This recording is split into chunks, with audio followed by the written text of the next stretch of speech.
Monu good morning ಅಣ್ಣ. Good morning.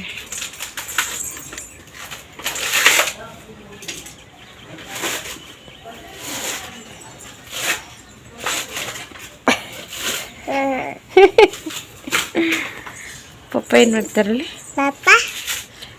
ಏನು ಮಾಡ್ತಾರೆ ಪಪ್ಪ? ಕಾಯಿ ಸುರಿತಾರೆ.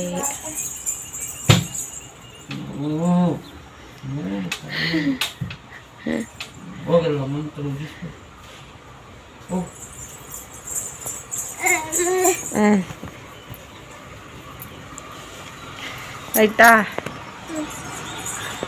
Hi, good morning. ಎಲ್ಲರೂ ಹೇಗಿದ್ದೀರಾ? ನಾನು ತುಂಬ ಚೆನ್ನಾಗಿದ್ದೀನಿ. ಐ ಹೋಪ್ ನೀವು ಚೆನ್ನಾಗಿದ್ದೀರಾ ಅಂತ ಭಾವಿಸ್ತೀನಿ. ಬಿಸಿಲು ಮತ್ತು ಸಿಕ್ಕಾಪಟ್ಟೆ ಇದು ತುಮಕೂರಲ್ಲಿ, ತಡ್ಕೊಳಕ್ಕಾಗ್ತಾಯಿಲ್ಲ. ಆ ಪರಿ ಬಿಸಿಲು. ಇನ್ನು 7 ಗಂಟೆ ಅಷ್ಟೇ, ಆದರೂ ಕಣ್ಣು ಬಿಡೋಕ್ಕಾಗ್ತಾ. ಯಾರು ಕೈ ತೊಳ್ಕೊಂಡಿಲ್ಲ ಹಾಗೆ ಎತ್ತಿದ್ದಾರೆ ಅಂತ ಅಂದ್ಕೋಬೇಡಿ. ಸ್ಪೂನಲ್ಲಿ ಎತ್ತದೆ. ಕೈ ತೊಳ್ಕೊಂಡಿದ್ದೀನಿ. ನಾನು ನಿಮಗೆ ಬೇಕಿದ್ದರೆ ಕೈ ಮೇಲೆಲ್ಲ ನೀರು ಹಾಗೆ ಇದೆ, ನೋಡ್ಕೋಬೋದು. ಕೈ ತೊಳ್ಕೊಂಡು ಹಾಲೆ ಎತ್ತಾಕೊಂಡಿದ್ದೀನಿ. ನನಗೆ ಹತ್ರ ಸ್ಪೂನೆಲ್ಲ ಎತ್ತಾಕೊಂಡು ನಂಗೆ ಸರಿಯಾಗಿ ಅನಿಸೋದಿಲ್ಲ. ಯಾಕೋ ಕಟ್ಟಾದಂಗೆ ಬರುತ್ತೆ, ಅದಕ್ಕೇ ಹಾಗೆ ಉಳಿತಿತ್ತು. ಅದಕ್ಕೋಸ್ಕರ ಆ ಕೈಯಲ್ಲಿ ಎತ್ತಾಕೋತಿದ್ದೆ ಅಷ್ಟೇ. ಹಾಗೆ ಸ್ವಲ್ಪ ವೈಟ್ ಪಲಾವ್ ಮಾಡೋಣ ಅಂತ ಹೇಳಿ ವೈಟ್ ಪಲಾವ್ಗೆ ರೆಡಿ ಮಾಡ್ಕೋತಾ ಇದ್ದೀನಿ. ಸುಮಾರು ದಿನ ಆಗಿತ್ತಲ್ಲ ಪಲಾವ್ ತಿಂದೆ. ಹಾಗೆ ಈ ಕಡೆ ಮಕ್ಕಳು ಕೂಡ ಆಟಾಡ್ತಾಯಿದ್ರು. ಮೂರಪ್ಪ ಹಾಗೆಲ್ಲ ಸೇರಿ ಆಟಾಡ್ತಾಯಿದ್ರು. ಈಗ ನಮ್ಮ ಮನೆಯವ್ರು ಹೇಗಾಗ್ಬಿಟ್ಟಿದ್ದಾರೆ ಅಂದರೆ, ನನ್ನ ಮಕ್ಕಳು ಮಧ್ಯೆ ಅವರು ಸೇರಿ ಅವರು ಮಕ್ಕಳಾಗ್ಬಿಟ್ಟಿದ್ದಾರೆ. ಈ ಮಕ್ಕಳನ್ನ ಸಮಾಧಾನ ಮಾಡ್ಬೋದು, ಇವ್ರೇನು ಸಮಾಧಾನ ಮಾಡೋದು ಕಷ್ಟ, ಆ ರೀತಿ ಆಗಿದೆ. ಇನ್ನು ನನ್ನ ಮಗಳು ಎಷ್ಟು ಚೂಟಿಯಾಗಿದ್ದಾಳಂದರೆ, ಅವ್ರ ಅಣ್ಣ ಸಿಕ್ಕರೆ ಸಾಕು, ಏನಾದ್ರು ಕಿತಾಪತಿ ಮಾಡ್ತಾಯಿದ್ರೆ ಹೇಳೋದು, ಕೆನ್ನೆ ಹೊಡೆಯೋದು, ಮೂತ್ಕೊಳ್ಳೋದು ಇರುತ್ತಲ್ಲ, ಕಿತಾಪತಿ ಮಾಡ್ತಾ ಇರ್ತಾಳೆ. ಪಾಪ ಅವಳಿಗೆ ಗೊತ್ತಾಗೋದಿಲ್ಲ. ಬಟ್ ಅವನು ಕೆಲವೊಂದು ಸಲ ಸಿಟ್ಕೊಂಡು ಹೊಡೆದು ಬಿಡ್ತಾನೆ, ಆ ಥರ. ಬಟ್ ಇವತ್ತು ಯಾಕೋ ಹೊಡಿಲಿಲ್ಲ, ಸುಮ್ಮನೆ ಸಮಾಧಾನ ಮಾಡ್ಕೊಂಡು ಸುಮ್ಮನಾಗ್ಬಿಟ್ಟ. ಮಕ್ಕಳು ಈ ಥರ ಆಟಾಡೋದು ನೋಡೋದು ತುಂಬ ಚೆನ್ನಾಗಿ ಅನಿಸುತ್ತೆ. ಅದಕ್ಕೆ ದೊಡ್ಡವ್ರು ಹೇಳೋದು ಅನಿಸುತ್ತೆ, ಮಕ್ಕಳಿರಲ್ಲವ ಮನೆ ತುಂಬ ಅಂತ. ಇನ್ನು ಟಿಫನ್ ಎಲ್ಲ ಆದಮೇಲೆ ಕೆಲ್ಸಕ್ಕೆ ಹೋದರು. ಮುದ್ದುಗೆ ರಜೆ ಇತ್ತು, ಅಂಗನವಾಡಿ ಅಲ್ವಾ, ರಜೆ ಇತ್ತು ಅಂತ ಹೇಳಿ ಮನೇಲಿದ್ದ. ಹಾಗೆ ಊರಿಂದ ಬಂದಿದ್ದಲ್ಲ, ಸುಮಾರು ದಿನ ಆಗಿತ್ತು. ಡಬ್ಬ ಎಲ್ಲ ಸಿಕ್ಕಾಪಟ್ಟೆ ಖಾಲಿ ಆಗಿಬಿಟ್ಟಿತ್ತು. ಹಾಗೆ ರೇಷನ್ ಕೂಡ ಏನೂ ಇರಲಿಲ್ಲ. ಅದು ಫುಲ್ಫಿಲ್ ಮಾಡಬೇಕಿತ್ತು ಅಂತ ಹೇಳಿ ಫಸ್ಟ್ ಕ್ಲೀನ್ ಮಾಡ್ಕೊಬಿಡೋಣ ಅಂತ ಹೇಳಿ ಎಲ್ಲ ಕ್ಲೀನ್ ಮಾಡ್ಕೋತಾ ಇದ್ದೆ. ಮತ್ತೆ ಒಂದು ಹೇಳ್ಕೊಬೇಕಿತ್ತು. ಏನಪ್ಪ ಅಂದರೆ, ಇವತ್ತು ಯಾಕಪ್ಪ ಇಷ್ಟು ದಿನ ವ್ಲಾಗ್ ಹಾಕೋಕ್ಕಾಗಲಿಲ್ಲ ಅಂದರೆ, ರೀಸನ್ ಇಷ್ಟೇ ಇದ್ದಿದ್ದು. ಊರಲ್ಲಿದ್ದೆ ಅಲ್ಲ ಅಮ್ಮನ ಮನೇಲಿ. ಅಮ್ಮಂಗೂ ಸ್ವಲ್ಪ ಹುಷಾರಿರಲಿಲ್ಲ. ನನಗೂ ಯಾಕೋ ಸ್ವಲ್ಪ ಸ್ಟ್ರೆಸ್ ಜಾಸ್ತಿ ಅಂತ ಅನಿಸ್ತಿತ್ತು. ಎಡಿಟ್ ಮಾಡೋಕ್ಕಾಗ್ತಿರ್ಲಿಲ್ಲ, ವೀಡಿಯೋ ಕಂಟಿನ್ಯೂ ಮಾಡೋಕ್ಕಾಗ್ತಿರ್ಲಿಲ್ಲ, ಆ ಥರ ಆಗ್ತಿತ್ತು. ಅದಕ್ಕೋಸ್ಕರ ವೀಡಿಯೋನ ಮಾಡೋಕ್ಕಾಗ್ತಿರ್ಲಿಲ್ಲ. ಈಗಲೂ ಕೆಲವೊಂದು ಸಲ ಹಾಗೆ ಅನಿಸುತ್ತೆ, ವೀಡಿಯೋ ಮಾಡಿಟ್ಕೋತೀನಿ ಬಟ್ ಎಡಿಟ್ ಮಾಡೋದಕ್ಕಾಗಲ್ಲ, ವಾಯ್ಸ್ ಓವರ್ ಕೊಡೋದಕ್ಕಾಗಲ್ಲ. ವಾಯ್ಸ್ ಓವರ್ ಕೊಟ್ಟು ಮುಗಿಸಿದ್ರೆ ತಮ್ನೇಲ್ ಹಾಕೋಕ್ಕೆ ಕಷ್ಟ ಆಗುತ್ತೆ. ಈ ರೀತಿ ಆಗ್ತಾಯಿದೆ, ಯಾಕಂತ ಗೊತ್ತಿಲ್ಲ. ಬಟ್ ರೀಸೆಂಟಾಗಿ ಇತ್ತೀಚೆಗೆ ಹೀಗೆ ಆಗ್ತಾಯಿದೆ. ಎಷ್ಟು ನಾನು ಕರೆಕ್ಟಾಗಿ ಕಂಟ್ರೋಲ್ ಮಾಡ್ತೀನಿ, ಮಾಡಬೇಕು ಹಾಕಬೇಕು ಅಂತ ಅಂದ್ಕೊಂಡ್ರು ಆ ಟೈಮಲ್ಲಿ ಮೊಬೈಲ್ ಎತ್ತಿಟ್ಕೋತೀನಿ. ಎಡಿಟ್ ಮಾಡೋದೇನೋ ಮಾಡ್ತಾ ಇರ್ತೀನಿ, ಏನು ಇದಾಗುತ್ತೆ ಅಂತಲೇ ಗೊತ್ತಾಗಲ್ಲ. ಒಂದೊಂದು ಸಲ ಈ ರೀತಿ ಆಗೋಗ್ಬಿಟ್ಟಿರುತ್ತೆ. ಕೆಲವೊಂದು ಸಲ ಹಾಕೋದಕ್ಕೆ ಆಗಲ್ಲ. ಆ ರೀತಿ ಯಾಕೋ ಇತ್ತೀಚೆಗೆ ಸಿಕ್ಕಾಪಟ್ಟೆ ಸೋಂಬೇರಿ ಆಗಿದ್ದೀನ, ಅಥವಾ ನನಗೆ ಮಾತ್ರ ಈಗ ಅನ್ನಿಸ್ತಾ ಇದೆಯಾ, ಈ ಬೇಸಿಗೆಗೆ ಹಾಗೆ ಅನ್ನಿಸ್ತಾ ಇದೆಯಾ ಅಂತಲೇ ಗೊತ್ತಾಗ್ತಾಯಿಲ್ಲ. ಆ ಥರ ಆಗ್ತಾಯಿದೆ. ಹಾಗೆ ಎಲ್ಲದನ್ನು ತೊಳ್ಕೊಂಡು ನೀಟಾಗೆಲ್ಲ ಫಿಲ್ ಮಾಡ್ಕೋತಾ ಇದ್ದೀನಿ. ನಮ್ಮನೆ ರೇಷನ್ ಯಾವಾಗಲೂ ನಾನು ಖಾಲಿ ಆಗೋದಕ್ಕೆ ಬಿಡೋದಿಲ್ಲ. ಸ್ವಲ್ಪ ಇರ್ತಾನೆ, ಆಲ್ಮೋಸ್ಟ್ ಎಲ್ಲ ತರಿಸ್ಕೊಬಿಡ್ತೀನಿ.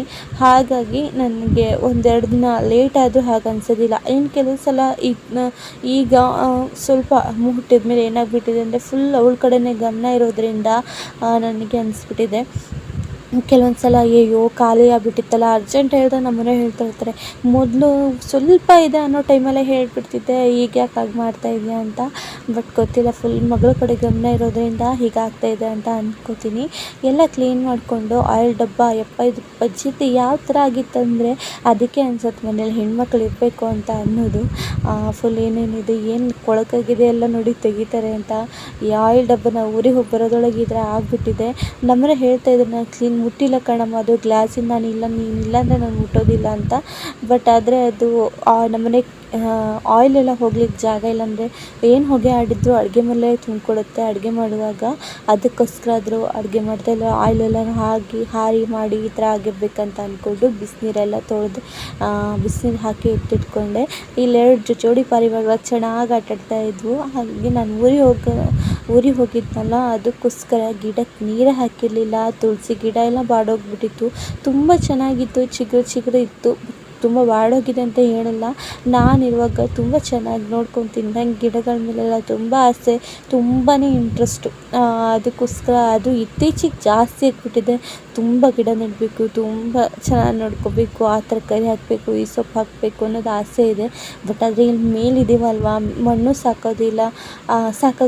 ಹಾಗೆ ಎಲ್ಲರ ಥರ ಕೆಳಗೆ ಹೋಗಬೇಕು, ಸುಮ್ಮನೆ ಕಿರಿಕಿರಿ ಆಗುತ್ತೆ. ಇಲ್ಲೆಲ್ಲರೂ ಇಟ್ಕೊಂಡು ಆಮೇಲೆ ಎಲ್ಲರೂ ನಲಿ ಅಂದರೆ ನೀರು ಹೋಗುತ್ತಲ್ವ, ಅಲ್ಲೆಲ್ಲ ಕಟ್ಕೊಬಿಟ್ರೆ ಕಷ್ಟ ಅಂತ ಹೇಳಿ ಹಾಕೋಕ್ಕಾಗಲಿಲ್ಲ. ನಾನು ಏನಪ್ಪ ಮಾಡ್ತೀನಿ ಅಂದರೆ, ಈ ಥರ ತುಳಸಿ ಗಿಡಕ್ಕೆ ಆಗಲಿ, ಯಾವುದೇ ಗಿಡಕ್ಕೆ ಆಗಲಿ, ಈ ಥರ ಕೆಲವೊಂದು ಸಲ ಈ ಥರ ಮಣ್ಣು ಲೂಸ್ ಮಾಡಿಕೊಡೋದ್ರಿಂದ ಅದಕ್ಕೆ ಬೇರು ಹಬ್ಕೊಳ್ಳೋದಕ್ಕೆ ಈಸಿ ಆಗುತ್ತೆ. ಮತ್ತು ಇದು ಮಾಡುವಾಗ ತುಂಬ ಹುಷಾರಾಗಿ ಮಾಡಬೇಕು. ಅದು ಬೇರಿಗಾಗಲಿ ಕಾಂಡಕ್ಕಾಗಲಿ ಯಾವುದೇ ರೀತಿ ನೋವು ಆಗಬಾರ್ದು. ಆ ಥರ ನೋವು ಆದಾಗ ಗಿಡ ಸತ್ತೋಗೋ ಚಾನ್ಸಸ್ ಕೂಡ ಇರುತ್ತೆ. ಫಸ್ಟ್ ಟೈಮ್ ಮಾಡ್ತಾಯಿದ್ದಾಗ ಸ್ವಲ್ಪ ಕೇರ್ಫುಲ್ಲಾಗಿ ಮಾಡಬೇಕು. ನನಗೆ ಸುಮಾರು ಸಲದಿಂದ ಮಾಡಿರೋದ್ರಿಂದ ನಂಗೆ ಒಂದು ಸ್ವಲ್ಪ ಅಭ್ಯಾಸ ಇದೆ. ಅದಕ್ಕೋಸ್ಕರ ನಂಗೆ ಹಾಗೇನು ಅನಿಸೋದಿಲ್ಲ. ತುಳಸಿ ಗಿಡ ಅಂತೂ ತುಂಬ ಬಾಡೋಗ್ಬಿಟ್ಟಿತ್ತು. ತುಳಸಿ ಗಿಡಕ್ಕೊಂದು ನೀರು ಹಾಕಿಬಿಟ್ಟಿದ್ದಾರೆ. ಬಟ್ ಇಲ್ಲೊಂದು ಗುಲಾಬಿ ಗಿಡ ಹಾಕಿದ್ದೆ, ಅದ್ರ ಮಧ್ಯ ಕೊತ್ತಂಬರಿ ಸೊಪ್ಪು, ಪುದೀನ ಸೊಪ್ಪು, ಹಾಗೆ ಟೊಮೊಟೊ ಹಣ್ಣಿನ ಗಿಡ ಕೂಡ ಇದರೊಳಗೆ ಬೆಳ್ಕೊಬಿಟ್ಟಿತ್ತು. ಟೊಮೆಟೊ ಹಣ್ಣು ಅಂದರೆ ಕೊಳ್ತಾಗಿರುತ್ತಲ್ಲ, ಆ ಟೊಮೆಟೊ ಹಣ್ಣು ಅದ್ರೊಳಗೆ ಹಾಕಿದಾಗ ಅದು ಬೆಳ್ಕೊಂಡಿತ್ತು. ನಾನೇನು ಮಾಡಿದೆ, ಅದು ಗೊಬ್ಬರ ಆಗುತ್ತೆ ಬಿಡು ಅಂತ ಹೇಳಿ ಹಾಕಿಬಿಟ್ಟಿದ್ದೆ. ಬಟ್ ಆದರೆ ಅದು ಗಿಡ ಬಂದುಬಿಟ್ಟಿತ್ತು. ತುಂಬಾ ಚೆನ್ನಾಗಿತ್ತು. ನಾನು ಊರಿಗೆ ಹೋಗ್ತಾ ಹೇಳೋಗಿದ್ದೆ, ಒಂದು ಸ್ವಲ್ಪ ನೀರು ಹಾಕಿ ಪ್ಲೀಸ್ ಅಂತ ಹೇಳೋಗಿದ್ದೆ. ಬಟ್ ಅದ್ರ ಕೆಲಸ ಬಿಸಿಲಿ ತುಳಸಿ ಗಿಡಕ್ಕೆ ನೀರು ಹಾಕಿದ್ದೆ. ದಿನ ಬೆಳಗ್ಗೆ ಪೂಜೆ ಮಾಡ್ತಾರಲ್ವ, ಆ ಗಿಡಕ್ಕೆ ನೀರು ಹಾಕಿದ್ದಾರೆ. ಇನ್ನು ನೋಡಿದ್ರೆ ಗಿಡಕ್ಕೆ ಹಾಗೆ ಬಿಟ್ಟಿದ್ದನ್ನು ಬರೋದ್ರೊಳಗೆ ಪೂರ ಬಾಡೋಗಿ ಸತ್ತು ಹೋಗಿಬಿಟ್ಟಿದ್ವು. ಪಾಪ ನಂಗೆ ಬೇಜಾರಾಗ್ಬಿಡ್ತು ಗಿಡ ಎಲ್ಲ ನೋಡಿದಾಗ. ಇಷ್ಟು ಕಷ್ಟಪಟ್ಟು ಬೆಳೆಸಿದ್ದೆ, ಇದೇನು ಹೀಗೆ ಮಾಡಿದ್ದೀರಾ ಅಂತ. ಇಲ್ಲ ಕಣೆ, ನಾವು ಒಂದು ವಾರ ಊರಿಗೆ ಹೋಗಿದ್ದೆ ಅಲ್ವ, ಅದಕ್ಕೆ ಹಾಗಾಯಿತು ಅಂತ. ಒಂದು ವಾರ ಊರಿಗೆ ಹೋದರೆ ಅದು ಹಾಗಾಗೋದೇ ಇಲ್ಲ ಅಲ್ಲ ಅಂತ ಹೇಳಿ ಅವ್ರಿಗೊಂದು ಸ್ವಲ್ಪ ಹೇಳ್ತಾ ಇದ್ದೆ. ಹಾಗೆ ಇನ್ನು ಉಳಿದಿದ್ದೆ ಗಿಡಕ್ಕೆಲ್ಲ ಸೇಮ್ ಅದೇ ರೀತಿ ಸ್ವಲ್ಪ ಮಣ್ಣು ಲೂಸ್ ಮಾಡಿ, ಇನ್ನೇನು ಮಾಡೋಕ್ಕಾಗತ್ತೆ, ಗಿಡ ಪಾಟ್ ಅಂತ ಖಾಲಿ ಬಿಡೋಕ್ಕಾಗಲ್ಲ ಅಂತ ಹೇಳಿ ಒಂದಕ್ಕೆ ಕೊತ್ತಂಬರಿ, ಇನ್ನೊಂದೆರಡಕ್ಕೆ ಮೆಂತ್ಯ ಗಿಡನ ಹಾಕ್ಕೊಂಡಿದ್ದೀನಿ. ಮೆಂತ್ಯ ಬೀಜನ ಹಾಕ್ಕೊಂಡಿದ್ದೀನಿ. ಇದು ಮೆಂತ್ಯ ಬೀಜ ಬೇಗ ಬರುತ್ತೆ, ಮತ್ತು ಕೊತ್ತಂಬರಿ ಸೊಪ್ಪು ಸ್ವಲ್ಪ ಲೇಟಾಗಿ ಬರ್ಬೋದು ಅಂತ ಅಂದ್ಕೊಂಡು. ಯಾಕಂದರೆ ಮೆಂತ್ಯ ಬೇಗ ನೆನ್ಕೊಳ್ಳುತ್ತೆ, ಕೊತ್ತಂಬರಿ ಸೊಪ್ಪು ಸ್ವಲ್ಪ ಲೇಟಾಗಿ ನೆನ್ಕೊಳ್ಳುತ್ತೆ ಅಂತ ಹೇಳಿ. ಇನ್ನು ನನ್ನ ಮಗನ ಕೈಯಲ್ಲಿ ಸ್ವಲ್ಪ ಹಾಕಿಸ್ದೆ.